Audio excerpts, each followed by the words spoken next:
Hello students, നമ്മൾ ഇന്ന് പഠിക്കാൻ പോകുന്നത് market segmentation process or steps in market segmentation, page number 50. അപ്പോൾ കഴിഞ്ഞ ക്ലാസ്സിൽ നമ്മൾ പഠിച്ചിരുന്നു എന്താണ് മാർക്കറ്റ് സെഗ്മെൻറ്റേഷൻ എന്ന്. ഒരു മാർക്കറ്റിലെ കസ്റ്റമേഴ്സിനെ അവരുടെ ബിഹേവിയർ അല്ലെങ്കിൽ അവരുടെ ഡെമോഗ്രഫിക്കൽ ഫീച്ചേഴ്സ് അല്ലെങ്കിൽ അവരുടെ പർച്ചേസിങ് പവർ ഇങ്ങനെ ഏതെങ്കിലും ഒരു ബേസ് വെച്ചിട്ട് ഡിഫറെൻറ്റ് യൂണിറ്റ് ആയിട്ട് തിരിക്കുന്നതിനെയാണ് സെഗ്മെൻറ്റേഷൻ എന്ന് പറയുന്നതെന്ന് പറഞ്ഞു. അതായത് ഹെട്രോജീനിയസ് ആയിട്ടുള്ളൊരു മാർക്കറ്റിനെ ഡിവൈഡ് ചെയ്ത് ഹോമോജീനിയസ് ഗ്രൂപ്പ്സ് ആക്കുന്നതിനെ മാർക്കറ്റ് സെഗ്മെൻറ്റേഷൻ എന്ന് പറയുന്നു എന്ന് പറഞ്ഞു. ഇന്ന് നമുക്ക് ഇതിനകത്ത് വരുന്നത് എങ്ങനെയാണ് ഈ സെഗ്മെൻറ്റേഷൻ നടത്തുന്നത്, എങ്ങനെയാണ് ഈ പ്രോസസ്സ് പോകുന്നത് എന്നുള്ള കാര്യം, അതുപോലെ ഏതൊക്കെ സ്റ്റെപ്സ് വഴിയാണ് മാർക്കറ്റ് സെഗ്മെൻറ്റേഷൻ പോകുന്നതെന്ന്. അപ്പോൾ ഇതിനകത്ത് പറഞ്ഞേക്കുന്നത് 6 സ്റ്റെപ്സ് ഉണ്ട്. മാർക്കറ്റ് സെഗ്മെൻറ്റേഷന് 6 സ്റ്റെപ്സ് ഉണ്ടെന്നാണ് പറഞ്ഞേക്കുന്നത്. ഇതിൽ ഒരു ഇൻട്രൊഡക്ഷൻ പാർട്ട് തന്നിട്ടുണ്ട്. അതായത് എന്താണ് സെഗ്മെൻറ്റേഷൻ എന്നൊന്നും കൂടി പറഞ്ഞേക്കുന്നുള്ളൂ. നമ്മൾ കഴിഞ്ഞ ക്ലാസ്സിൽ ഡീറ്റെയിൽ ആയിട്ട് തന്നെ ഇതിനെക്കുറിച്ച് പഠിച്ചിരുന്നു. ഇവിടെ പറഞ്ഞേക്കുന്നത് segmentation is the process of dividing a heterogeneous market into different homogeneous segments to facilitate the marketing of products in the target market. അപ്പോൾ ടാർഗറ്റ് മാർക്കറ്റിലോട്ട് നമ്മുടെ പ്രോഡക്റ്റിനെ എത്തിക്കാനായിട്ട് ഡിഫറെൻ്റ് ആയിട്ടുള്ളൊരു മാർക്കറ്റിനെ നമ്മൾ ഹോമോജീനിയസ് ആയിട്ടുള്ള ഗ്രൂപ്പായിട്ട് തിരിക്കുന്നതിനെയാണ് മാർക്കറ്റ് സെഗ്മെൻറ്റേഷൻ എന്ന് പറഞ്ഞു. ഇനി എൻ്റെ സ്റ്റെപ്സ് വന്നേക്കുന്നത്, ഫസ്റ്റ് സ്റ്റെപ്പ് എന്ന് പറഞ്ഞത് ഐഡൻറ്റിഫിക്കേഷൻ ഓഫ് എ മാർക്കറ്റ് അല്ലെങ്കിൽ defining the market. The first step in segmentation is to identify a market so as to select the most appropriate target market and develop a marketing mix accordingly. അതായത് സെഗ്മെൻറ്റേഷൻ്റെ ഏറ്റവും first step എന്ന് പറയുന്നത് മാർക്കറ്റിനെ identify ചെയ്യുക. Target market എന്താണെന്ന്, അതായത് നമ്മുടെ product ആരെ ഉദ്ദേശിച്ചാണ് ഇറക്കുന്നത് ആ ടാർഗറ്റ് മാർക്കറ്റിനെ ഐഡൻറ്റിഫൈ ചെയ്യുന്നതാണ് ഫസ്റ്റത്തെ സ്റ്റെപ്പായിട്ട് പറയുന്നത്. A market comprise of large volume of consumer preferences and interest which offers numerous market opportunities for A firm. The heterogeneities in a market enable a firm to divide it into small homogeneous market segment. അതായത് ഒരു മാർക്കറ്റിനുള്ളിൽ തന്നെ large volume of consumers ഉണ്ടായിരിക്കും, അവരുടെ പല preference ഉണ്ടായിരിക്കും, പലതരം interest ഉണ്ടായിരിക്കും. ഇങ്ങനെയുള്ളപ്പം ഒരു മാർക്കറ്റിനെ സംബന്ധിച്ച് മാർക്കറ്റ് കണ്ടുപിടിക്കുക എന്നുള്ളതിനെ സംബന്ധിച്ച് ഒരു വെല്ലുവിളിയാണെന്നാണ് പറഞ്ഞത്, ഒരു ചലഞ്ചാണ്. അപ്പോൾ ഇതിൽ നിന്നും ഏറ്റവും അപ്രോപ്രിയേറ്റ് ആയിട്ടുള്ളൊരു മാർക്കറ്റ് ഐഡൻറ്റിഫൈ ചെയ്യുക എന്നുള്ളതാണ് സെഗ്മെൻറ്റേഷനിലെ ഒന്നാമത്തെ സ്റ്റെപ്പായിട്ട് വന്നിരിക്കുന്നത്. Then second step identification of the market needs. ഇപ്പോൾ ഫസ്റ്റ് സ്റ്റെപ്പിൽ നമ്മൾ മാർക്കറ്റിനെ ഐഡൻറ്റിഫൈ ചെയ്തു, അല്ലെങ്കിൽ ടാർഗറ്റ് മാർക്കറ്റ് എന്താണെന്ന് നമ്മൾ ഐഡൻറ്റിഫൈ ചെയ്തതിന് ശേഷം രണ്ടാമതായിട്ട് ഈ മാർക്കറ്റിൻ്റെ നീഡ്സ് എന്തൊക്കെയാണ് നീഡ്സ് ആൻഡ് വാണ്ട്സ് എന്ന് ഐഡൻറ്റിഫൈ ചെയ്യുക. In this stage the needs of the potential customers in a given product in the identified market are closely examined. A firm is required to interact with the potential customers to know more about their interest and demands. അപ്പോൾ ഈ ഒരു സ്റ്റെപ്പിൽ വരുമ്പം നമ്മുടെ ഈ target മാർക്കറ്റിനുള്ളിലെ കൺസ്യൂമേഴ്സിൻ്റെ taste and preference എന്താണെന്ന് അറിയുക, അല്ലെങ്കിൽ അവരെ വാണ്ട്സ് ആൻഡ് നീഡ്സ് എന്താണെന്ന് അറിയുക. അതെങ്ങനെ അറിയാം? ഒന്നെങ്കിൽ അവരോട് ചോദിച്ചറിയാം, അല്ലെങ്കിൽ മാർക്കറ്റിനെ കുറിച്ച് സ്റ്റഡി നടത്തി അറിയാം. ഇങ്ങനെ ഏതെങ്കിലും മെത്തേഡിൽ മാർക്കറ്റിൻ്റെ നീഡ്സ് അറിയുക എന്നുള്ളതാണ്, ടാർഗറ്റ് മാർക്കറ്റിൻ്റെ നീഡ്സ് അറിയുക എന്നുള്ളതാണ് സെഗ്മെൻറ്റേഷൻ പ്രോസസ്സിലെ രണ്ടാമത്തെ സ്റ്റെപ്പിൽ വന്നേക്കുന്നത്. അപ്പം നമ്മളൊരു എക്സാമ്പിളായിട്ട് ഇവിടെ ഒന്നാമത്തെ സ്റ്റെപ്പിൽ തന്നെ പറഞ്ഞിട്ടുണ്ടായിരുന്നു, A firm has identified and selected travel service market four it's marketing effort. അപ്പോൾ ഒരു എക്സാമ്പിൾ ഉൾപ്പെടെ ഈ സ്റ്റെപ്പ് പറഞ്ഞേക്കും. ഒന്നാമത്തെ സ്റ്റെപ്പ് എന്ന് പറഞ്ഞാൽ ഞാൻ പറഞ്ഞ ഐഡൻറ്റിഫിക്കേഷൻ ഓഫ് മാർക്കറ്റ്, അതായത് ഏത് മാർക്കറ്റിലാണ് നമ്മൾ ഇറങ്ങുന്നത്. അപ്പോൾ ഇവിടെ എക്സാമ്പിൾ പറഞ്ഞിരിക്കുന്നത് നമ്മൾ ട്രാവൽ സർവീസ്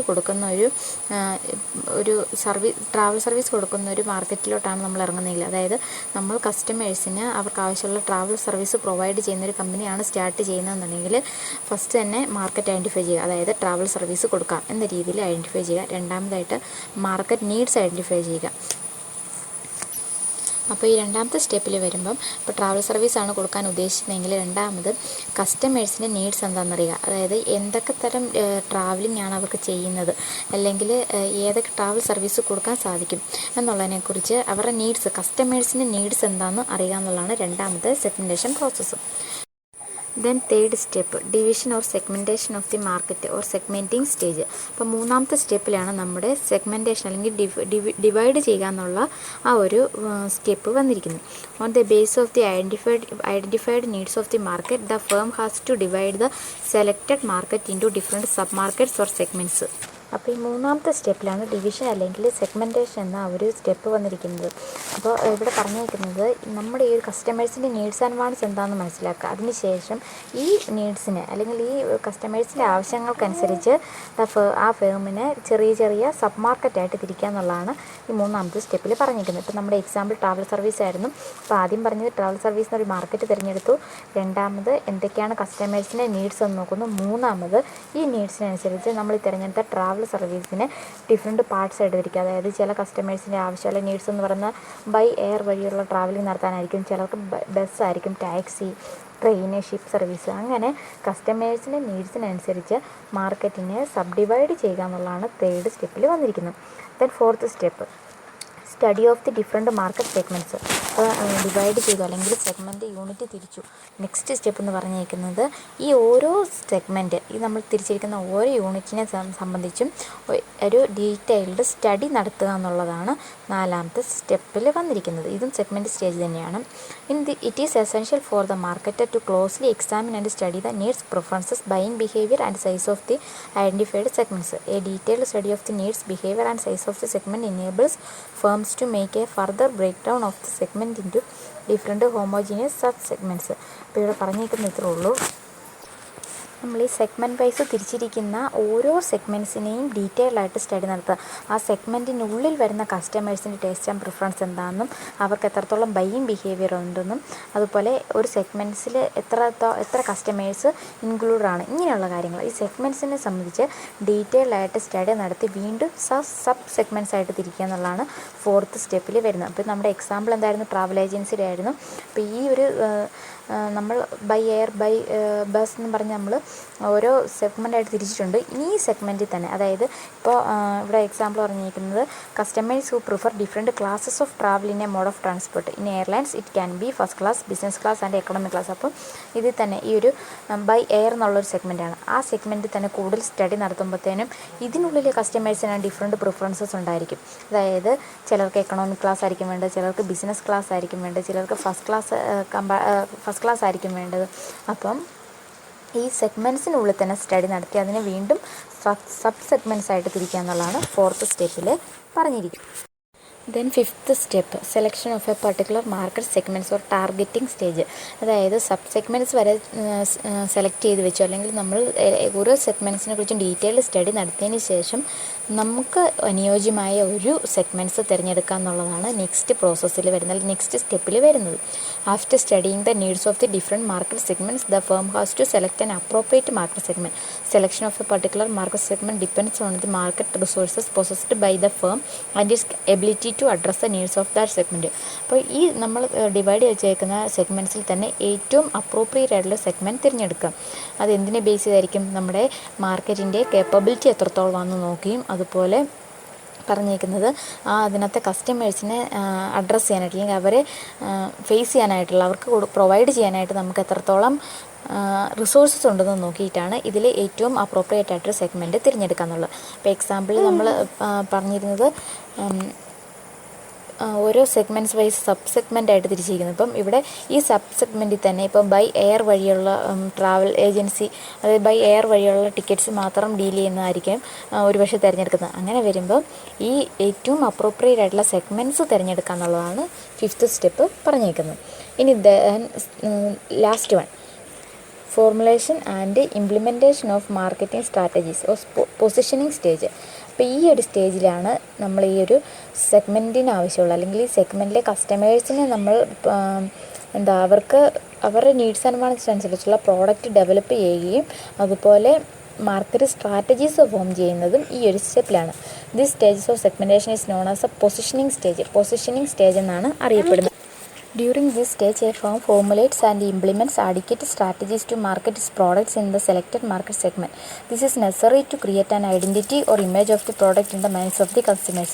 ഇപ്പോൾ ഇവിടെ പറഞ്ഞേക്കുന്നത് ഈ പൊസിഷനിങ് സ്റ്റേജിലാണ്. ഈ സ്റ്റേജിലാണ് നമ്മൾ നമ്മുടെ ടാർഗറ്റ് മാർക്കറ്റിനെ ഐഡൻറ്റിഫൈ ചെയ്യാനായിട്ടുള്ള സ്ട്രാറ്റജീസ് ഫോം ചെയ്യുന്നത്. അല്ലെങ്കിൽ ആ ടാർഗറ്റ് മാർക്കറ്റിലോട്ട് ആവശ്യമുള്ള പ്രോഡക്റ്റ് മാർക്കറ്റ് ചെയ്യാനുള്ള സ്ട്രാറ്റജീസ് ഫോം ചെയ്യുന്ന സ്റ്റേജാണ് പൊസിഷനിങ് സ്റ്റേജ് എന്ന് പറയുന്നത്.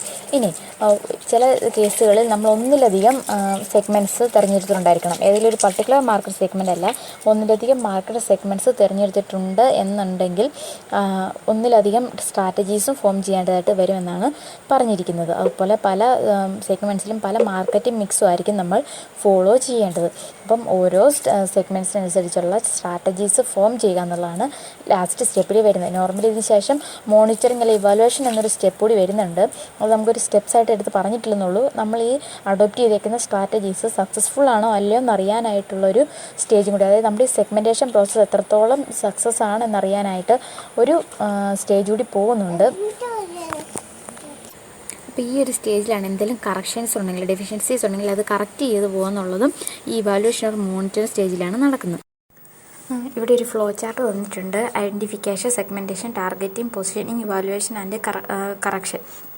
അപ്പോൾ മാർക്കറ്റ് സെഗ്മെൻറ്റേഷൻ പ്രോസസ്സിൻ്റെ ഒരു ഫ്ലോ ചാർട്ടായിട്ട് അവർ ഷോർട്ടായിട്ടൊന്ന് വരച്ചേക്കുന്നുള്ളൂ. അതുകൂടി ഒന്ന് നിങ്ങൾ പഠിച്ചിരിക്കാം. ഇനി നെക്സ്റ്റ് വരുന്നത് prerequisites or requirement for effective segmentation എന്ന് പറഞ്ഞിട്ടുണ്ടെങ്കിൽ നമ്മൾ നടത്തിയ സെഗ്മെൻറ്റേഷൻ പ്രോസസ്സ് അത് സക്സസ്ഫുൾ ആണോ അല്ലയോ എന്നറിയാനായിട്ട് ഫേംസ് കുറേ ക്രൈറ്റീരിയ വെച്ചിട്ടുണ്ട്. ഈ ക്രൈറ്റീരിയയുടെ ബേസിസിൽ നോക്കിയതിന് ശേഷം അത് സക്സസ്ഫുൾ ആണോ അല്ലയോ എന്ന് അറിയാനായിട്ട് സാധിക്കത്തുള്ളൂ. അപ്പോൾ എന്തൊക്കെയാണ് ആ ക്രൈറ്റീരിയ എന്ന് നോക്കാം. ഫസ്റ്റ് മെഷറബിൾ എന്ന് പറഞ്ഞിട്ടുണ്ടെങ്കിൽ എന്താ?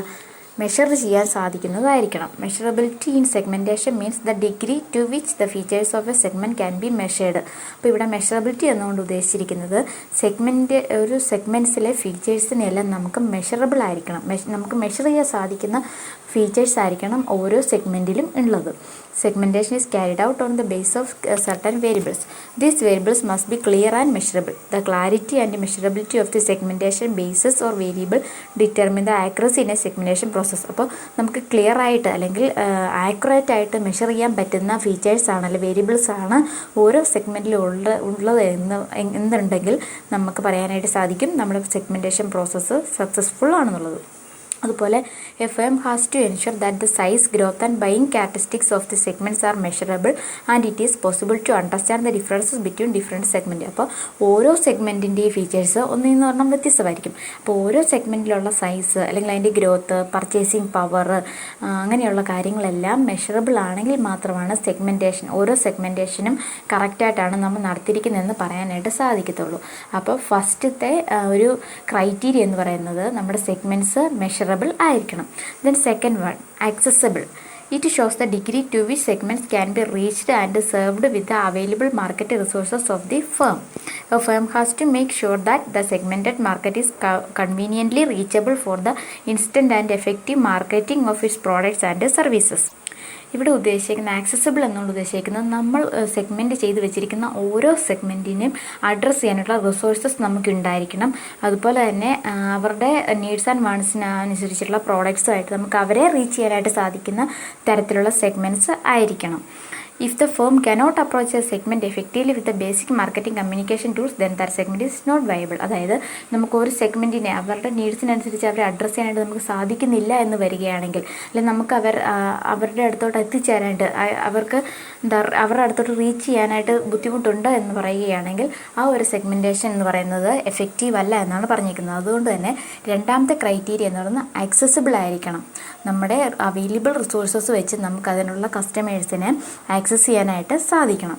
Then third one, substantial. It evaluates the degree of profitability of a segment. അപ്പോൾ സബ്സ്റ്റാൻഷ്യൽ എന്നുകൊണ്ട് ഉദ്ദേശിക്കുന്ന ഓരോ സെഗ്മെൻറ്റും പ്രോഫിറ്റബിൾ ആണോ അല്ലയോ എന്ന് നോക്കുക എന്നുള്ളതാണ്. Substantiality condition of segmentation checks the spending power of customers within the segment which is essential for the survival of the company. അപ്പോൾ ഈ ഒരു ക്രൈറ്റീരിയ വെച്ച് നോക്കുന്നത് എന്താണെന്ന് വെച്ചാൽ നമ്മൾ ഡിവൈഡ് ചെയ്ത് വെച്ചിരിക്കുന്ന സെഗ്മെൻറ്റ്സിനുള്ളിലെ കസ്റ്റമേഴ്സിൻ്റെ ബൈയിങ് പവർ അല്ലെ പർച്ചേസിങ് പവർ അല്ലെങ്കിൽ അവർ എത്രത്തോളം സ്പെൻഡ് ചെയ്യാൻ റെഡിയാണെന്നതിനെ ബേസ് ചെയ്തിട്ടാണ് ഈ ക്രൈറ്റീരിയ പോകുന്നത്. കാരണം പർച്ചേസിങ് പവർ കൂടുതലുള്ളൊരു സെഗ്മെൻറ്റാണ് നമുക്ക് ചൂസ് ചെയ്യാനായിട്ട് പറ്റുള്ളൂ. അവിടെയാണ് നമ്മൾ പ്രോഡക്റ്റ് കൂടുതലായിട്ട് വിറ്റ് പോകത്തുള്ളൂ. അതുകൊണ്ടാണ് മൂന്നാമത്തെ ക്രൈറ്റീരിയ ആയിട്ട് പറഞ്ഞിരിക്കുന്നത് കസ്റ്റമേഴ്സിൻ്റെ സ്പെൻഡിങ് പവർ എത്രയാണെന്ന് നോക്കി നമ്മുടെ പ്രോഫിറ്റബിലിറ്റി നമ്മൾ എത്രത്തോളം പ്രോഫിറ്റബിൾ ആണോ അല്ലയോ എന്ന് തീരുമാനിക്കുന്നു. The company should ensure that the segment is economically feasible to support its marketing efforts. The targeted segments should have a large customer base with sufficient purchasing power. അപ്പോൾ സഫിഷ്യൻറ്റ് പർച്ചേസിംഗ് പവർ ഉള്ള customers ഉള്ള ഒരു സെഗ്മെൻറ്റ്സിനെ മാത്രമാണ് നമ്മൾ choose ചെയ്യാവുള്ളൂ. എന്നാൽ മാത്രമാണ് നമ്മുടെ segmentation process അല്ലെങ്കിൽ നമ്മൾ സെലക്ഷൻ ഓഫ് സെഗ്മെൻറ്റ് നമുക്ക് സക്സസ്ഫുൾ ആണെന്ന് പറയാൻ സാധിക്കത്തുള്ളൂ. അതാണ് മൂന്നാമത്തെ സബ്സ്റ്റാൻഷ്യൽ എന്നുകൊണ്ട് ഉദ്ദേശിക്കുന്നത്. Then fourth one differential. ഇവിടെ ഡിഫറൻഷ്യൽ എന്നുകൊണ്ട് ഉദ്ദേശിക്കുന്നത് it examines the degree of differences between different segment. നമ്മൾ പല സെഗ്മെൻ്റായിട്ട് തിരിച്ചിരിക്കുന്നു. ഈ സെഗ്മെൻറ്റ്സ് തമ്മിലുള്ള ഡിഫറൻസസ് എത്രയാണ് എന്നുള്ളതാണ് ഡിഫറൻഷ്യൽ എന്നുകൊണ്ട് ഉദ്ദേശിക്കുന്നത്. A market firm should ensure that the segments identified are distinguishable and they respond differently to different marketing mix strategy. ഒരു മാർക്കറ്റിംഗ് ഫേമിനെ സംബന്ധിച്ച് അവർ ഉറപ്പ് വരുത്തേണ്ടതുണ്ട് അവർ സെഗ്മെൻറ്റ് ചെയ്ത് വെച്ചിരിക്കുന്ന അല്ലെ സെഗ്മെൻറ്റേഷൻ പ്രോസസ്സ് വഴി ഡിവൈഡ് ചെയ്ത് വെച്ചിരിക്കുന്ന ഓരോ സെഗ്മെൻറ്റ്സും ഒന്നിനൊന്ന് ഡിഫറെൻ്റ് ആണെന്നുള്ളതും ഓരോന്നിനും ഓരോ മാർക്കറ്റിംഗ് മിക്സ് ആണ് അല്ലെങ്കിൽ ഓരോ മാർക്കറ്റിംഗ് മിക്സ് സ്ട്രാറ്റജീസ് ആണ് ആവശ്യം എന്നുള്ള കാര്യവും ഫേംസ് എൻഷുർ ചെയ്യേണ്ടതാണ്. Segments require the attention and consideration of the marketers when they have distinguishing features. If a segment is almost same compared to another, then there is no use of considering the two segments separately. അപ്പോൾ ഒരു സെഗ്മെൻറ്റ്സിനോട് same ആയിട്ട് തന്നെയാണ് മറ്റ് segments പോകുന്നതെന്നുണ്ടെങ്കിൽ നമ്മളിങ്ങനെ different ചെയ്ത് വെക്കേണ്ട അല്ലെ divide ചെയ്ത് വെക്കേണ്ട കാര്യമില്ല. ഇപ്പോൾ ഇവിടെ പറഞ്ഞേക്കുന്ന ഇതാണ്, ഓരോ സെഗ്മെൻറ്റ്സ് തമ്മിൽ നമുക്ക് കാണുമ്പോൾ തന്നെ എൻറ്റയർലി ഡിഫറെൻ്റ് ആണെന്ന് തോന്നിയാൽ മാത്രമാണ് മാർക്കറ്റേഴ്സിന് അതിനകത്ത് അറ്റൻഷൻ കൊടുക്കാൻ പറ്റുള്ളൂ. ഓരോന്നിനും സെപ്പറേറ്റ് അറ്റൻഷൻ കൊടുക്കാനായിട്ട് സാധിക്കത്തുള്ളൂ. അതുകൊണ്ടാണ് ഈ ഒരു ക്രൈറ്റീരിയ ഡിഫറൻഷ്യൽ എന്നൊരു ക്രൈറ്റീരിയ വന്നിരിക്കുന്നത്. ഇവിടെ എക്സാമ്പിൾ പറഞ്ഞേക്കുന്ന market strategy adopted in rural market and urban market are different. അതായത് രണ്ട് മാർക്കറ്റ് ഗ്രാമീണ പ്രദേശത്തുള്ള മാർക്കറ്റ് സ്ട്രാറ്റജിയും അതുപോലെ അർബൻ പ്രദേശത്തുള്ള മാർക്കറ്റ് സ്ട്രാറ്റജിയും രണ്ടും തമ്മിൽ വ്യത്യാസമായിരിക്കും. രണ്ടിനും വേറെ വേറെ ക്യാരക്ടറിസ്റ്റിക്സ് ആയിരിക്കണം. ഇങ്ങനെ ഓരോ സെഗ്മെൻറ്റ്സും തമ്മിൽ എൻറ്റയർലി ഡിഫറെൻ്റ് ആണെങ്കിൽ മാത്രമാണ് സെഗ്മെൻറ്റേഷൻ വിജയിച്ചു എന്ന് പറയാനായിട്ട് സാധിക്കത്തുള്ളൂ. Then last one actionable. It is the ability of a firm to formulate and implement adequate programs to market the product in the targeted market. അപ്പോൾ ആക്ഷനബിൾ എന്ന് പറഞ്ഞിട്ടുണ്ടെങ്കിൽ നമ്മൾ സെലക്ട് ചെയ്ത് വെച്ചിരിക്കുന്ന നമ്മുടെ ടാർഗറ്റ് സെഗ്മെൻറ്റ്സിൽ പ്രോഡക്റ്റ് ഇറക്കാൻ ആവശ്യമുള്ള പ്രോഗ്രാംസും അതുപോലെ അതിനനുസരിച്ചുള്ള സ്ട്രാറ്റജിയും ഫോമുലേറ്റ് ചെയ്യുന്നതിനെയാണ് ആക്ഷനബിൾ എന്ന് പറയുന്നത്. A firm should have the capability to mobilise sufficient resources men material and money to reach it segment. അപ്പോൾ ഓരോ സെഗ്മെൻറ്റിലോട്ട് എത്തിച്ചേരാനായിട്ട് സഫിഷ്യൻറ്റ് റിസോഴ്സസ് ഓരോ ഫേമിനും ആവശ്യമുണ്ട്. അതായത് മെൻ മെറ്റീരിയൽ മണി ഇങ്ങനെയുള്ള റിസോഴ്സസ് ആവശ്യമുണ്ട്. There is no use in targeting segments if the firm lacks adequate market resource. അപ്പോൾ ഇത് ഓരോ സെഗ്മെൻറ്റ്സിനെയും മീറ്റ് ചെയ്യാൻ ആവശ്യമായിട്ടുള്ള മാർക്കറ്റിംഗ് റിസോഴ്സസ് ഇല്ല എന്നുണ്ടെങ്കിൽ നമ്മൾ ആ സെഗ്മെൻറ്റേഷൻ പ്രോസസ്സ് തന്നെ നമ്മുടെ എന്താ പറയുക അതിനൊരു ഫലമില്ലാതായിത്തീരും. അപ്പോൾ ഇത്രയാണ് പറഞ്ഞിരിക്കുന്നത്. ഒരു ആക്ഷനബിൾ ആയിരിക്കണം എന്നാണ് പറഞ്ഞിരിക്കുന്നത്. നമ്മൾ സെലക്ട് ചെയ്ത് വെച്ചേക്കുന്ന സെഗ്മെൻറ്റ്സിലോട്ട് എത്തിച്ചേരാൻ ആവശ്യമുള്ള റിസോഴ്സസ് നമുക്ക് ഉണ്ടായിരിക്കണം. അതുപോലെ തന്നെ മാർക്കറ്റിലോട്ട് ആ പ്രോഡക്റ്റ് മാർക്കറ്റ് ചെയ്യാൻ ആവശ്യമായിട്ടുള്ള എഫക്റ്റീവായിട്ടുള്ള പോളിസീസും പ്രോഗ്രാംസും ഉണ്ടായിരിക്കണം. ഇങ്ങനെ ഉണ്ടെങ്കിൽ മാത്രമാണ് സെഗ്മെൻറ്റേഷൻ സക്സസ്ഫുൾ ആവത്തുള്ളൂ. അപ്പോൾ ഇത്രയും പോയിൻറ്റ്സാണ് പ്രീ റിക്വസ്റ്റിക്സ് ഓഫ് സെഗ്മെൻറ്റേഷൻ എന്ന് പറഞ്ഞിരിക്കുന്നത്. ഇനി അടുത്തത് വളരെ വളരെ ഇമ്പോർട്ടൻ്റ് ആയിട്ടുള്ളൊരു പോർഷനാണ്. നിങ്ങൾ ടെക്സ്റ്റിൻ്റെ സൈഡിൽ തന്നെ ഇമ്പോർട്ടൻ്റ് എന്ന് എഴുതി വെച്ച് പഠിക്കേണ്ടതാണ്. ബേസസ് ഫോർ സെഗ്മെൻറ്റേഷൻ അല്ലെങ്കിൽ സെഗ്മെൻറ്റേഷൻ വേരിയബിൾസ് എന്തിൻ്റെയൊക്കെ ബേസിസിലാണ് ഞാൻ പറഞ്ഞു. ഓരോ ഫിസിക്കൽ ക്യാരക്ടറിക്സ് അല്ലെങ്കിൽ ജിയോഗ്രഫിക്കൽ ഏരിയ അനുസരിച്ച് അല്ലെങ്കിൽ പർച്ചേസിങ് പവർ അനുസരിച്ചൊക്കെയാണ് ഈ സെഗ്മെൻറ്റേഷൻ നടത്തുന്നതെന്ന് പറഞ്ഞു. അപ്പം നമുക്കിവിടെ ഒരു എസ്സേ പോർഷനായിട്ട് തന്നെ തന്നേക്കുവാണ് എന്തൊക്കെ ബേസിസിലാണ് സെഗ്മെൻറ്റേഷൻ നടത്തുന്നത്, സെഗ്മെൻറ്റ്സ് ആയിട്ട് തിരിക്കുന്നത്. അതിന് സെഗ്മെൻറ്റേഷൻ വേരിയബിൾസ് എന്നും പറയും. അപ്പോൾ there are several bases adopted for segmenting a market. These bases are known as segmentation variables. അപ്പോൾ ഇങ്ങനെയുള്ള ഓരോ ബേസിനെയും നമ്മൾ അറിയപ്പെടുന്നത് സെഗ്മെൻറ്റേഷൻ വേരിയബിൾ എന്നാണ്. അപ്പം ഓരോന്നിനെക്കുറിച്ച് നമുക്ക് കറക്റ്റായിട്ട് തന്നെ പഠിക്കേണ്ടതുണ്ട്. അപ്പോൾ 5 പോയിന്റിലാണ് നമുക്ക് തന്നേക്കുന്നത്. ഡെമോഗ്രഫിക് സെഗ്മെൻറ്റേഷൻ ഉണ്ട്, ജിയോഗ്രഫിക് സെഗ്മെൻറ്റേഷൻ ഉണ്ട്, psychological segmentation, socio cultural segmentation and behavioural segmentation. അപ്പോൾ ഇത്രയും ബേസിലാണ് ശരിക്കും പറഞ്ഞിട്ടുണ്ടെങ്കിൽ സെഗ്മെൻറ്റേഷൻ പ്രോസസ്സ് നടത്തുന്നത്. അപ്പോൾ നമുക്ക് ഓരോന്നോരോന്നായിട്ട് നമുക്ക് നോക്കാം എന്തൊക്കെയാണ് ബേസസ് എന്നുള്ളത്. First one demographic segmentation. Demographic segmentation. It is the most common method of marketing segmentation, which classifies consumers according to their demographic characteristics such as age, sex, income, occupation, education, household size and family life cycle. അപ്പോൾ ഇവിടെ പറഞ്ഞിരിക്കുന്ന demographic segmentation എന്ന് പറഞ്ഞിട്ടുണ്ടെങ്കിൽ കൺസ്യൂമേഴ്സിനെ അവരുടെ demographic ക്യാരക്ടറിസ്റ്റിക്സിനെ base ചെയ്തിട്ടാണ് segmentation ചെയ്യുന്നത്, segments ആയിട്ട് തിരിക്കുന്നത്. ഇപ്പോൾ ഡെമോഗ്രഫിക് ക്യാരക്ടറിസ്റ്റിക്സ് എന്ന് പറഞ്ഞിട്ടുണ്ടെങ്കിൽ അവരുടെ ഏജ് ആയിരിക്കാം, അല്ലെങ്കിൽ മെയിൽ ഓർ ഫീമെയിൽ, അതുപോലെ അവരുടെ ഇൻകം എത്ര, ഒക്കുപ്പേഷൻ, എഡ്യൂക്കേഷൻ, അതുപോലെ house hold size, family life cycle, ഇതൊക്കെയാണ് ഡെമോഗ്രഫിക് ക്യാരക്ടറിസ്റ്റിക്സ് എന്ന് പറഞ്ഞിരിക്കുന്നത്. This helps a firm to divide the market into several segments, each having a common variable.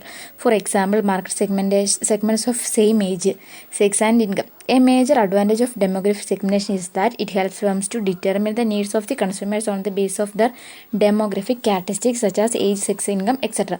അപ്പോൾ ഇവിടെ ഇത്ര പറഞ്ഞിരിക്കുന്നത് ഒരു മാർക്കറ്റിലെ കൺസ്യൂമേഴ്സിൻ്റെ ഡെമോഗ്രഫിക് ഫീച്ചേഴ്സ് ആയിട്ടുള്ള ഏജ്, അതുപോലെ മെയിൽ ഓർ ഫീമെയിൽ, അവരുടെ ഇൻകം എത്രയാണ്, ഫാമിലി സൈസ് എത്രയാണ്, ഇതിനെയൊക്കെ ബേസ് ചെയ്തിട്ട് സെഗ്മെൻറ്റ് വൈസ് തിരിക്കുന്നതാണ് ഡെമോഗ്രഫിക് സെഗ്മെൻറ്റേഷൻ എന്ന് പറയുന്നത്.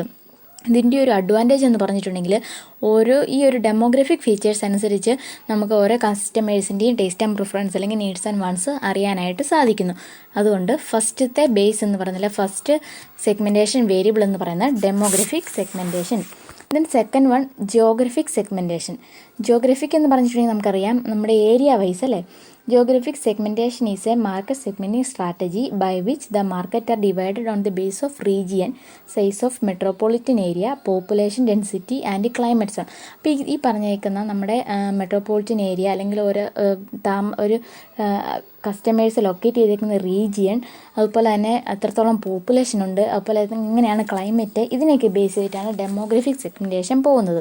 ഇപ്പോൾ for example south, central, north, east, west, metropolitan city, town, urban, rural, ഇങ്ങനെയൊക്കെ നമ്മൾ പറയാറുണ്ട്. അതായത് നോർത്തേൺ ഏരിയ, സതേൺ ഏരിയ, അതുപോലെ തന്നെ ഇന്ത്യയുടെ ഈസ്റ്റ് ഭാഗം, അങ്ങനെ ഒരു റീജിയനായിട്ട് തിരിക്കുകയോ അല്ലാന്നുണ്ടെങ്കിൽ ക്ലൈമറ്റിനനുസരിച്ച് ടെമ്പറേച്ചർ, ഹോട്ട്, ഹ്യൂമിഡ്, റെയിനി, അങ്ങനെയുള്ള കൂടുതൽ മഴ ലഭിക്കുന്ന സ്ഥലങ്ങൾ അല്ലെങ്കിൽ ഏറ്റവും ചൂട് കൂടിയ സ്ഥലങ്ങൾ, ഇങ്ങനെയൊക്കെ ജിയോഗ്രഫിക് ഫീച്ചേഴ്സ് ഉണ്ടായിരിക്കും. അല്ലാന്നുണ്ടെങ്കിൽ റൂറലാണോ അർബനാണോ, ഇതിനെയൊക്കെ ബേസ് ചെയ്തിട്ടാണ് നമ്മൾ സെഗ്മെൻ്റായിട്ട് തിരിക്കുന്നത്. അപ്പോൾ ഇതിൻ്റെയൊക്കെ ഒരു ഉപയോഗം എന്താണെന്ന് വെച്ചിട്ടുണ്ടെങ്കിൽ ചില പ്രോഡക്റ്റ് ചില ഏരിയയിലാണ് നമുക്ക് മാർക്കറ്റ് ചെയ്യാനായിട്ട് സാധിക്കുള്ളൂ. അതായത് ഒരു ഹോട്ട് എന്ന് വെച്ചാൽ ഒരു ഹോട്ടസ്റ്റ് ഏരിയയിൽ നല്ല ചൂടുള്ള സ്ഥലത്ത് കൊണ്ടുപോയിട്ട് നമ്മൾ കമ്പിളി ഉൽപ്പന്നങ്ങൾ വിൽക്കാനായിട്ട് സാധിക്കത്തില്ല. അതുപോലെ തന്നെ ഭയങ്കര തണുപ്പുള്ള സ്ഥലത്ത് കൊണ്ടുപോയിട്ട് നമുക്ക് ലൈറ്റ് വസ്ത്രങ്ങൾ നമുക്ക് വിൽക്കാനായിട്ട് സാധിക്കത്തില്ല. അപ്പം ഓരോ റീജിയൻ്റെ ബേസ് ചെയ്തിട്ട് അല്ലെങ്കിൽ ആ ക്ലൈമറ്റിനെ ബേസ് ചെയ്തിട്ട് നമ്മൾ കസ്റ്റമേഴ്സിനെ ഓരോ സെഗ്മെൻ്റായിട്ട് തിരിക്കുന്നതിനെയാണ് ജിയോഗ്രഫിക് സെഗ്മെൻറ്റേഷൻ എന്ന് പറയുന്നത്. Next one psychological segmentation. Psychological segmentation separates consumers on the basis of their psychological characteristics. അപ്പോൾ അടുത്തായിട്ടുള്ള ഒരു വേരിയബിൾ എന്ന് പറയുന്നത് സൈക്കോളജിക്കൽ സെഗ്മെൻറ്റേഷൻ എന്ന് പറഞ്ഞിട്ടുണ്ടെങ്കിൽ ഈ ഒരു വേരിയബിൾ എന്ന് പറഞ്ഞാൽ കൺസ്യൂമേഴ്സിന് അവരുടെ സൈക്കോളജിക്കൽ ക്യാരക്ടറിസ്റ്റിക്സ് വെച്ചിട്ടാണ് സെഗ്മെൻറ്റ് ചെയ്യുന്നത്. Psychological characteristics refers to the inner or intrinsic qualities of the individual consumer. അപ്പോൾ ഓരോ കൺസ്യൂമേഴ്സിൻ്റെ ഇന്നർ ഫീലിംഗ് എന്താണ്, അല്ലെങ്കിൽ അവർക്ക് അവരുടെ ഉള്ളിലുള്ള ഫീലിംഗ് എന്താണോ ആ സ്വഭാവ സവിശേഷതകളെ വെച്ചിട്ടാണ് ഈ ഒരു സെഗ്മെൻറ്റേഷൻ വന്നേക്കുന്നത്. അപ്പോൾ ഇതിനകത്ത് വന്നേക്കുന്നത് it includes personal trait, interest and life style of the consumers. അപ്പം ഓരോരുത്തരുടെ സ്വഭാവ സവിശേഷതകൾ, അതുപോലെ അവരുടെ ഇൻട്രസ്റ്റ് എന്തൊക്കെയാണ്, അപ്പോൾ അവരുടെ ലൈഫ് സ്റ്റൈൽ എങ്ങനെയാണ്, ഇതൊക്കെയാണ് സൈക്കോളജിക്കൽ സെഗ്മെൻറ്റേഷൻ്റെ ബേസായിട്ട് പറഞ്ഞേക്കുന്നത്. The needs of consumers R identified and they are grouped on the base of the psychological characteristics. അപ്പോൾ ഇതിനകത്ത് കൺസ്യൂമേഴ്സിൻ്റെ നീഡ്സ് ഏതാണെന്ന് അറിയുന്നു, അതിനെ സൈക്കോളജിക്കൽ ക്യാരക്ടറിസ്റ്റിക്സ് വെച്ചിട്ട് സെഗ്മെൻറ്റ് വൈസ് തിരിക്കുന്നു. Then fourth one socio cultural segmentation. അടുത്തൊരു ബേസിക് അല്ലെങ്കിൽ അടുത്തൊരു വേരിയബിൾ എന്ന് പറയുന്നത് സോഷ്യോ കൾച്ചറൽ സെഗ്മെൻറ്റേഷൻ എന്ന് പറഞ്ഞിട്ടുണ്ടെങ്കിൽ it divides a product market on the base of social values, culture, religion, race and nationality. അപ്പം ടോട്ടൽ കൺസ്യൂമേഴ്സിനെ അവരുടെ റിലീജിയൻ്റെ ബേസിസിൽ അല്ലെങ്കിൽ അവരുടെ സോഷ്യൽ വാല്യൂസിൻ്റെ ബേസിസിൽ, അതുപോലെ റേസ്, നാഷണാലിറ്റി, ഇതിൻ്റെയൊക്കെ ബേസിസിൽ സെഗ്മെൻറ്റ് ചെയ്യുന്നതിനാണ് സോഷ്യോ കൾച്ചറൽ സെഗ്മെൻറ്റേഷൻ എന്ന് പറയുന്നത്. Socio cultural factors are useful basis for segmenting the market because these factors greatly influence the way of thinking and the life of consumers. അപ്പോൾ കൾച്ചറിൻ്റെ base ചെയ്ത് അല്ലെങ്കിൽ social വാല്യൂസിനെ ബേസ് ചെയ്ത് segment ചെയ്യുന്നു. ഇപ്പോൾ അതായത് ഇപ്പോൾ ഒരു എക്സാമ്പിൾ പറയുകയാണെങ്കിൽ ഇപ്പം നമുക്ക് അറബിക് നേഷൻസിലൊക്കെ നമുക്കറിയാം അവിടെ കൂടുതലായിട്ട് യൂസ് ചെയ്യുന്ന ഡ്രസ്സ് എന്ന് പറയുന്നത് പർദ്ദയൊക്കെയാണ്. അവിടെ ഒരുപാട് മോഡേൺ ഡ്രസ്സസ് അവിടെ അങ്ങനെ യൂസ് ചെയ്യാറില്ല. അങ്ങനെ ഒരു കൾച്ചർ ഫോളോ ചെയ്യുന്ന ഒരു രാജ്യത്ത് കൊണ്ടുപോയി നമ്മൾ ഭയങ്കര modern ultra modern dresses market ചെയ്യാൻ വെച്ചിട്ടുണ്ടെങ്കിൽ ഒരിക്കലും നമ്മുടെ മാർക്കറ്റ് സക്സസ് ആവത്തില്ല. അതാണ് ഇവിടെ പറഞ്ഞിരിക്കുന്നത്. ഓരോ ഏരിയ അല്ലെങ്കിൽ ഒരു കൺസ്യൂമേഴ്സ് ഫോളോ ചെയ്യുന്ന സോഷ്യൽ വാല്യൂസിൻ്റെയും അതുപോലെ അവരുടെ റിലീജിയൻ്റെയും ബേസിസിൽ മാർക്കറ്റിനെ ഡിവൈഡ് ചെയ്യുന്നതിനെയാണ് സോഷ്യോ കൾച്ചറൽ സെഗ്മെൻറ്റേഷൻ എന്ന് പറയുന്നത്. Society, culture, race, religion and nationality have significant influence over the thoughts and actions of consumers. അപ്പോൾ ഒരു വ്യക്തിയുടെ ഒരു കൺസ്യൂമറിൻ്റെ അവരുടെ ഒരു നീഡ്സിനെ സ്വാധീനിക്കുന്നില്ല, അവരുടെ ആവശ്യങ്ങളെ സ്വാധീനിക്കുന്ന ഒരു വലിയ ഘടകം തന്നെയാണ് ഈ പറഞ്ഞേക്കുന്ന സോഷ്യൽ കൾച്ചറും അവരുടെ റിലീജിയനും അതുപോലെ അവർ ജീവിക്കുന്ന നാഷണാലിറ്റിയൊക്കെ. അതുകൊണ്ട് തന്നെ ഇതിൻ്റെ ബേസിസിൽ ഈ സൊസൈറ്റിയുടെ ബേസിസിൽ സെഗ്മെൻറ്റ് ചെയ്യുന്നതിന് സോഷ്യോ കൾച്ചറൽ സെഗ്മെൻറ്റേഷൻ എന്ന് പറയുന്നു. Then fifth one, behavioural segmentation.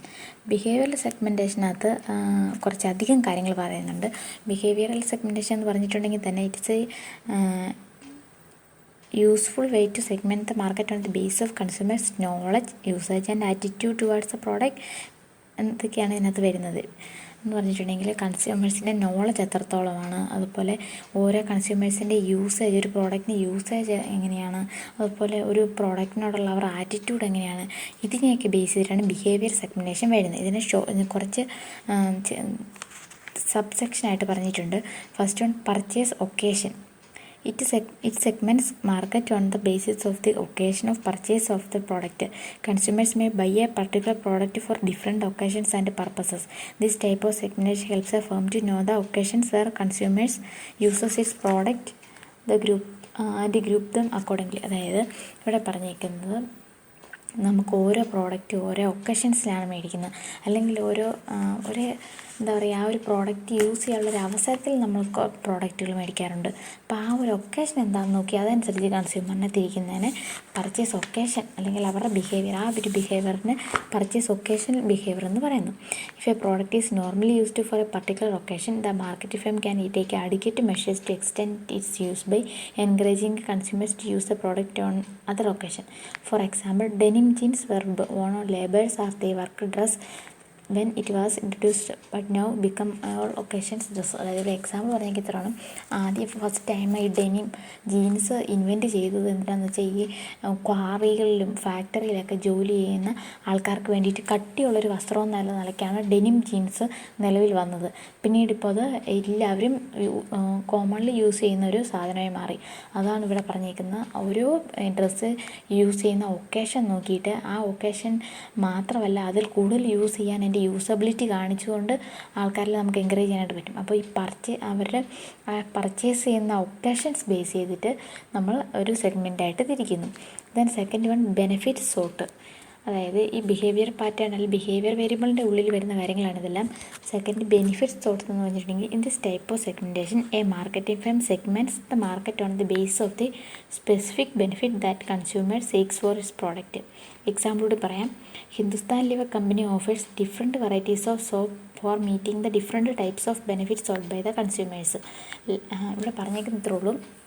Benefit sought എന്ന് പറഞ്ഞിട്ടുണ്ടെങ്കിൽ നമുക്കൊരു പ്രോഡക്റ്റ് യൂസ് ചെയ്യുമ്പോൾ നമുക്ക് കിട്ടുന്നത് എന്ത് ഗുണമാണ് അല്ലെങ്കിൽ എന്ത് അഡ്വാൻറ്റേജാണ് അതിനെ ബേസ് ചെയ്തിട്ട് മാർക്കറ്റിനെ സെഗ്മെൻറ്റ് ചെയ്യുകയാണ്. അപ്പോൾ ഇവിടെ എക്സാമ്പിൾ പറഞ്ഞേക്കുന്നത് ഹിന്ദുസ്ഥാൻ യൂണിലിവറിന് പല പ്രോഡക്റ്റ് ഉണ്ട്. നമുക്കറിയാം അവർക്ക് കോസ്മെറ്റിക്സ് ഉണ്ട്, അതുപോലെ അവർക്ക് സോപ്സ്, അങ്ങനെ ഒരു wide variety of product line ഉള്ളൊരു കമ്പനിയാണ് ഹിന്ദുസ്ഥാൻ ലിവർ കമ്പനി എന്ന് പറയുന്നത്. അപ്പോൾ അവർ ഈ പല പ്രോഡക്റ്റ് ഇറക്കുന്നത്, ഇപ്പം സോപ്പ് ഇറക്കുന്നത് പല ആവശ്യങ്ങൾക്ക് വേണ്ടിയിട്ടായിരിക്കും. ലൈഫ് ബോയ് എന്ന് പറഞ്ഞിട്ടുണ്ടെങ്കിൽ ഹെൽത്തിനും ഹൈജീനും വേണ്ടിയിട്ടാണ്, അതുപോലെ പിയേഴ്സ് എന്ന് പറഞ്ഞിട്ടുണ്ടെങ്കിൽ സ്കിൻ കെയറിന് വേണ്ടിയിട്ടാണ്, ബാക്കിയുള്ള പല പ്രോഡക്റ്റും അത് നമുക്ക് അതിൻ്റെ അഡ്വർടൈസ്മെൻറ്റ് കാണുമ്പോൾ തന്നെ അറിയാം ഓരോ സോപ്പും എന്തിനാണ് ഉപയോഗിക്കുന്നുള്ളത്. അങ്ങനെ നമ്മൾക്ക് ഒരു പ്രോഡക്റ്റ് യൂസ് ചെയ്യുമ്പം അതിൽ നിന്ന് നമുക്ക് എന്ത് ബെനിഫിറ്റാണോ കിട്ടുന്നത് ആ ബെനിഫിറ്റിനെ ബേസ് ചെയ്ത് മാർക്കറ്റിനെ സെഗ്മെൻറ്റ് ചെയ്യുന്ന കൺസ്യൂമേഴ്സിനെ സെഗ്മെൻറ്റ് ചെയ്യുന്നതിന് ബെനിഫിറ്റ് സോർട്ടിൻ്റെ അതായത് ആ ബിഹേവിയറിന് ബെനിഫിറ്റ് സോർട്ട് എന്ന് പറയുന്നു. ഇനി next third one, user status. എന്ന് പറഞ്ഞിട്ടുണ്ടെങ്കിൽ it is a market segmenting strategy which divide the market on the base of the product using status of the consumers. In this method the consumers are usually graded as non users, ex users, potential users, first time users and regular users of the product. അപ്പോൾ ഇത് ഉപയോഗിക്കുന്ന കൺസ്യൂമേഴ്സിൻ്റെ ഉപയോഗം എങ്ങനെയാണെന്ന് നോക്കിയിട്ട് segment ചെയ്യുന്നത് തന്നെയാണ് user status എന്ന് പറയുന്നത്. അപ്പോൾ ഇതിൻ്റെ ബേസ് ചെയ്ത് പലതായിട്ട് തിരിച്ചേക്കുന്നു എന്ന് പറഞ്ഞിട്ടുണ്ടെങ്കിൽ നോൺ യൂസേഴ്സ്, നമ്മൾ ഒട്ടും ഉപയോഗിക്കാത്തവർ, അതൊരു സെഗ്മെൻ്റായിട്ട് തിരിക്കും. നമ്മുടെ ഈ പ്രോഡക്റ്റ് ഇതുവരെ ഉപയോഗിക്കാത്തവർ. അതുപോലെ എക്സ് യൂസേഴ്സ് പറഞ്ഞാൽ എന്താ, നേരത്തെ ഉപയോഗിച്ചുകൊണ്ടിരുന്നവർ ഇപ്പോൾ ഉപയോഗിക്കുന്നില്ല. പിന്നെ ഉള്ളത് പൊട്ടൻഷ്യൽ യൂസേഴ്സ് എന്ന് പറഞ്ഞാൽ ഉപയോഗിക്കാൻ ചാൻസ് ഉള്ള കുറച്ച് പേരുണ്ട്. നമ്മളൊന്നും കുറച്ചൊരു അഡ്വർടൈസ്മെൻ്റ് ഒക്കെ കൊടുത്ത് പക്ഷേ മേടിക്കാൻ ചാൻസ് ഉള്ളവരുണ്ട്. അങ്ങനെയുള്ളവർ ഫസ്റ്റ് ടൈം യൂസേഴ്സ് ഉണ്ട്, ആദ്യമായിട്ട് ഉപയോഗിക്കുന്നവരുണ്ട്, പിന്നെ കണ്ടിന്യൂസ് ആയിട്ട് റെഗുലർ ഉപയോഗിക്കുന്നവരുണ്ട്. ഇങ്ങനെ യൂസർ സ്റ്റാറ്റസ് വെച്ചിട്ട് പലതായിട്ട് സെഗ്മെൻറ്റ് ചെയ്യുകയാണ് ഇവിടെ ചെയ്യുന്നത്. Consumers belong to different user status are to approaches to different kinds of market offers. അപ്പോൾ ഈ പല സെഗ്മെൻറ്റിലുള്ളവർക്കും പല രീതിയിലായിരിക്കും അപ്രോച്ച് ചെയ്യേണ്ടത് അവരുടെ പ്രോഡക്റ്റായിട്ട്. അതായത് ഇതുവരെ യൂസ് ചെയ്യാത്ത ഒരാൾക്കാണെങ്കിൽ പ്രോഡക്റ്റിനെ കുറിച്ച് നമ്മൾ ഏറ്റവും കാര്യങ്ങൾ പറഞ്ഞു കൊടുക്കേണ്ടതായിട്ട് വരും. അതുപോലെ എക്സ് യൂസേഴ്സിനെ സംബന്ധിച്ചാണെങ്കിൽ അവർക്ക് എന്തെങ്കിലും ഒരു ക്വാളിറ്റി അല്ലെങ്കിൽ എന്തെങ്കിലും ഒരു ഡ്രോബാക്ക് ഉള്ളതുകൊണ്ടായിരിക്കും അവർ നമ്മുടെ പ്രോഡക്റ്റ് അവിടെ ഉപേക്ഷിച്ചത്. അപ്പോൾ അവരെ അപ്രോച്ച് ചെയ്തിട്ട് അവർക്ക് കൂടി സാറ്റിസ്ഫൈഡ് ആകുന്ന രീതിയിൽ പ്രോഡക്റ്റ് നമ്മൾ മാർക്കറ്റിലിറക്കാം. ഇങ്ങനെ ഓരോ യൂസേഴ്സിൻ്റെയും സ്റ്റാറ്റസ് നോക്കി അതനുസരിച്ച് നമ്മൾ സെഗ്മെൻറ്റ് ചെയ്തിരിക്കുന്നതാണ് യൂസർ സ്റ്റാറ്റസ് സെഗ്മെൻറ്റേഷൻ എന്ന് പറയുന്നത്. Then fourth one, usage rate. It is segmentation of a market on the base of the quantity of usage of the product. It usually segments a market as light, medium and heavy user group. അടുത്ത് പറഞ്ഞിരിക്കുന്ന user rate എന്ന് പറഞ്ഞാൽ നമ്മുടെ product എത്രത്തോളം മാർക്കറ്റിൽ ആൾക്കാർ ഉപയോഗിക്കുന്നുണ്ട്. അപ്പോൾ ലൈറ്റ് എന്ന് പറഞ്ഞാൽ അധികം ഉപയോഗിക്കാത്തവർ, പിന്നെ മീഡിയം ആയിട്ട് യൂസ് ചെയ്യുന്നവർ, അതുപോലെ ഹൈ ആയിട്ട് നമ്മുടെ പ്രോഡക്റ്റ് വാങ്ങി ഉപയോഗിക്കുന്നവർ. ഇങ്ങനെ നമ്മുടെ പ്രോഡക്റ്റ് എത്രത്തോളം അവർ റേറ്റ് എത്ര യൂസ് ചെയ്യുന്നുണ്ടെന്നനുസരിച്ച് നമ്മൾ സെഗ്മെൻ്റായിട്ട് തിരിക്കുന്നു. ദെൻ അടുത്ത് പറഞ്ഞിരിക്കുന്നത് ലോയൽറ്റി സ്റ്റാറ്റസ്. അപ്പോൾ ഇത് ഓരോന്നും എന്താണെന്ന് ചിലപ്പോൾ ചോദിക്കാൻ ചാൻസ് ഉണ്ട്. ഈ ലോയൽറ്റി സ്റ്റാറ്റസ് എന്താണെന്ന് അല്ലെങ്കിൽ യൂസർ സ്റ്റാറ്റസ് എന്താണെന്നൊക്കെ. അപ്പോൾ കറക്റ്റായിട്ട് തന്നെ നിങ്ങൾ ഓർത്തിരുന്ന് പൊക്കണം. ലോയൽറ്റി സ്റ്റാറ്റസ് എന്ന് പറഞ്ഞിട്ടുണ്ടെങ്കിൽ it is a segmentation strategy which divides a market on the base of consumer loyalty. In a market certain consumers may show 10% loyalty to a particular brand and buy that brand at all the time. അപ്പോൾ ഇവിടെ പറഞ്ഞിരിക്കുന്ന loyalty, ഒരു പ്രോഡക്റ്റിനോട് ഒരു consumers എത്രത്തോളം ലോയലാണ്, എത്രത്തോളം വിശ്വസ്തനാണ് എന്നതിനെ base ചെയ്തിട്ടാണ് സെഗ്മെൻ്റായിട്ട് ഇവിടെ തിരിച്ചേക്കുന്നത്. ചില കസ്റ്റമേഴ്സ് ഉണ്ട്, അവർ ആ ഒരു ബ്രാൻഡ് വിട്ട് എങ്ങോട്ടും മാറത്തില്ല.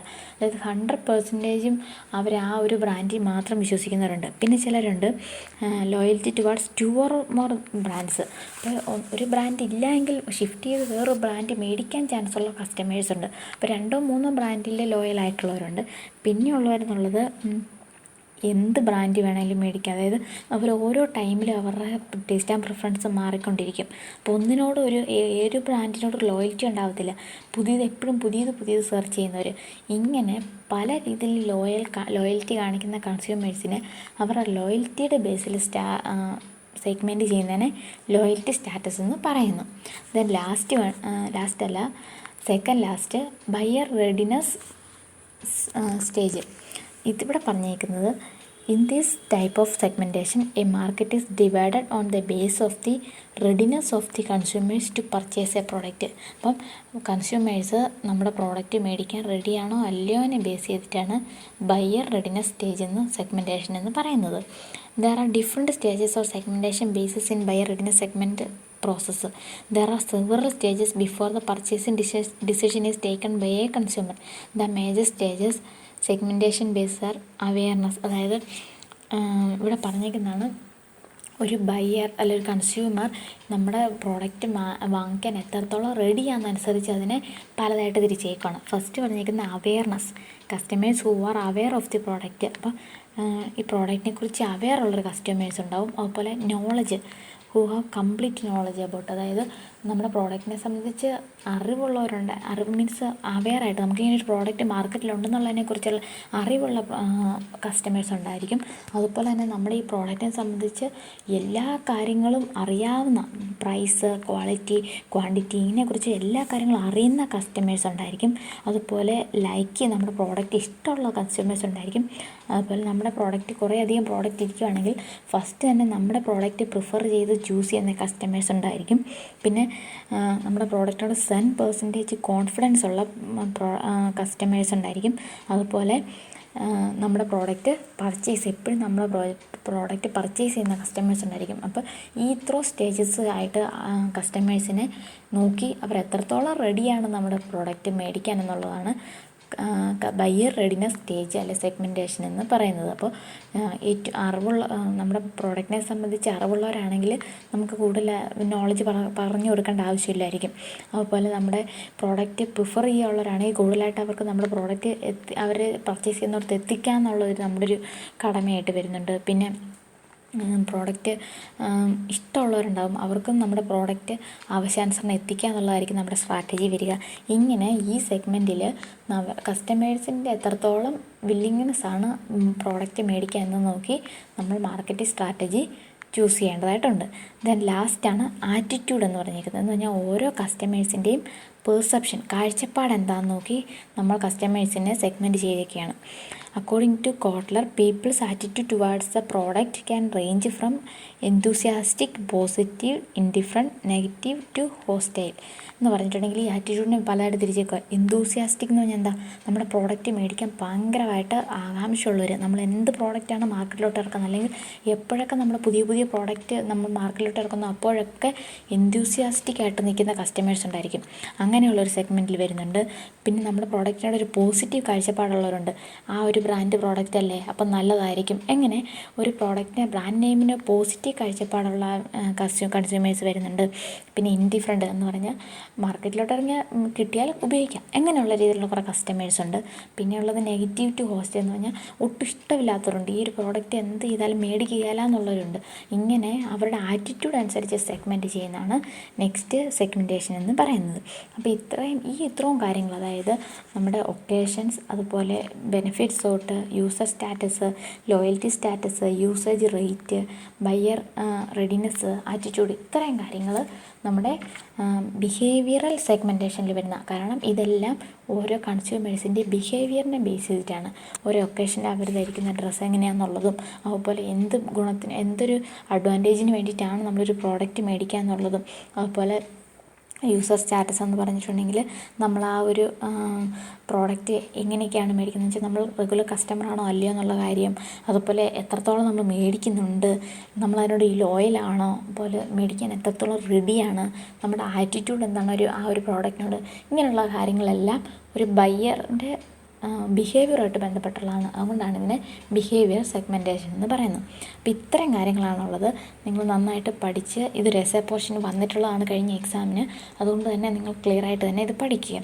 ഓക്കെ, ഇത്രയും കൂടി പറഞ്ഞു കഴിഞ്ഞപ്പോൾ നമ്മുടെ ഈ സെഗ്മെൻറ്റേഷൻ എന്നത് ഞാൻ പറഞ്ഞു, മാർക്കറ്റിങ്ങിൽ STP എന്ന് പറഞ്ഞിട്ടുണ്ടെങ്കിൽ സെഗ്മെൻറ്റേഷൻ, ടാർഗറ്റ് ആൻഡ് പൊസിഷനിങ് ആണ്. അപ്പോൾ അതിൽ സെഗ്മെൻറ്റേഷൻ എന്ന പോർഷൻ കഴിഞ്ഞിരിക്കുന്നു. ഇനി നമുക്ക് നെക്സ്റ്റ് ക്ലാസ്സിൽ മാർക്കറ്റ് ടാർഗറ്റിംഗ് ആണ് ഡീൽ ചെയ്യാൻ പോകുന്നത്. അപ്പോൾ ഇന്നത്തെ ക്ലാസ് നമുക്ക് തീർക്കാം.